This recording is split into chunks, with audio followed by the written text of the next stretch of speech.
আচ্ছা আচ্ছা টাকা পয়সা আমি অনেক নষ্ট করছি স্যার। আমি অনেক ভোগান্তি ভুগতেছি আজকে 10টা বছর ধরে। আমার 2 মায়া আছে স্যার। আচ্ছা আমার 2 মায়ের দিকে হেল্প করেন, আমি অসহায়। না ঠিক আছে, এখন বিষয়টা হলো যে আমাদের ভিডিও দেখেন, আমাদের সংস্থার কার্যক্রম দেখেন, আপনাকে ধন্যবাদ।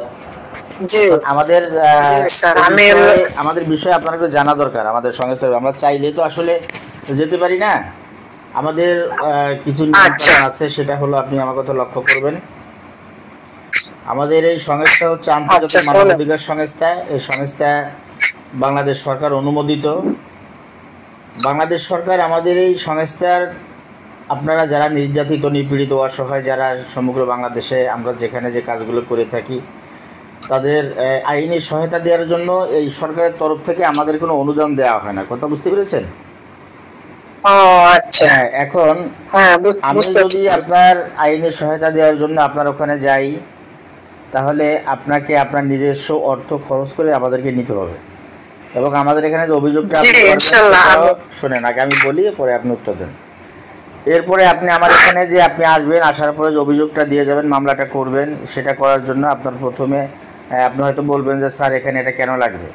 আমাদের এখানে প্রথমত আমরা 18টা নোটিশ আমাদের করতে হয়। যেমন আপনার ব্রাহ্মণবাড়িয়ার জেলার ডিসি, এসপি, ওসি, ইউনো, তারপরে আপনাদের এলাকার যিনি চেয়ারম্যান আছেন, প্রতিপক্ষ যারা আছেন, আসামি পক্ষ প্রত্যেকে, তারপরে স্বরাষ্ট্র মন্ত্রণালয়, স্বরাষ্ট্র উপদেষ্টা, পুলিশের প্রধান, আইন মন্ত্রণালয়, সব জায়গায় আমরা আপনার বিষয়টি অবগত করে আমরা ঢাকা থেকে একটা টিম যাব আপনার এলাকায়, আপনার হাজব্যান্ডের বাড়িতে।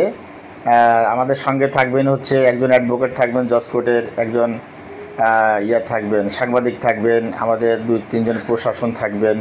এরাদেরকে নিয়ে একটা গাড়ি নিয়ে আমরা আপনাদের এলাকায় যেয়ে আপনার বিষয়টি আমরা দুই পক্ষের এখানে বসে আমরা সংক্ষেপে আলাপ আলোচনা করে যেভাবে আপনার সমস্যাটা সমাধান করা যায় আমরা সেই চেষ্টা করতে পারবো। কথা বুঝতে পারছেন?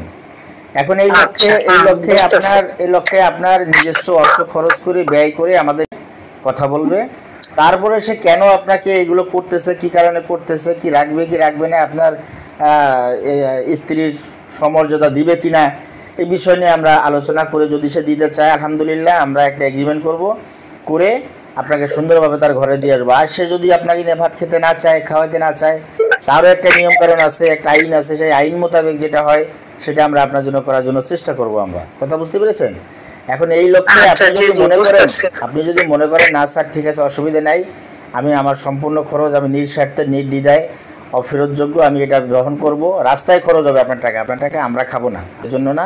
আপনি জানেন ভালো করে, আমার ভিডিওগুলো দেখেছেন, আমি প্রত্যেকটি ভিডিওতে আমি বলে থাকি যে আমাদের কোনো অর্থ নেই, আমাদের নিজস্ব অর্থ দিয়ে আপনার সহযোগিতা আমরা করতে পারবো না। আপনাদের নিজস্ব অর্থ দিয়ে আমাদের নিতে হবে, আমাদের পিছনে খরচ করতে হবে, আমরা আপনার সহায়তা দেওয়ার জন্য আমরা চেষ্টা করব। ঠিক আছে? এটা আমাকে সবসময় বলে থাকি আমি। এখন যদি আপনি মনে করেন না স্যার ঠিক আছে আমি পারবো, তাহলে আপনি সরাসরি অফিসে আসতেও পারেন। আর যদি মনে করেন না স্যার আমি আসবো না, আপনার কাবিননামা সহ এবং ফুল অ্যাড্রেসটা ঠিকানা যা আছে আমি একটা ফর্ম পাঠাবো আপনাকে আমার অফিসের, এই ফর্মটা ফিল আপ করে নাম ঠিকানা সব কিছু লিখে দিয়ে পাঠাবেন। আমি মামলা করে আমি তাদেরকে নোটিশ পাঠাই, আপনাকে আমি কপি দিয়ে দিব। আমরা একটা তারিখ দিয়ে দেবো যে এই তারিখে আমরা আসবো। ঠিক আছে? এখন আমি যে কথাগুলো বলেছি, আমার এই কথাগুলো যদি আপনার ভালো লেগে থাকে, আপনি যদি একমত পোষণ করেন না না তাহলে হ্যাঁ বলবেন, না হলে না বলবেন। না স্যার। হ্যাঁ হ্যাঁ ঠিক আছে আপনার কথাগুলো।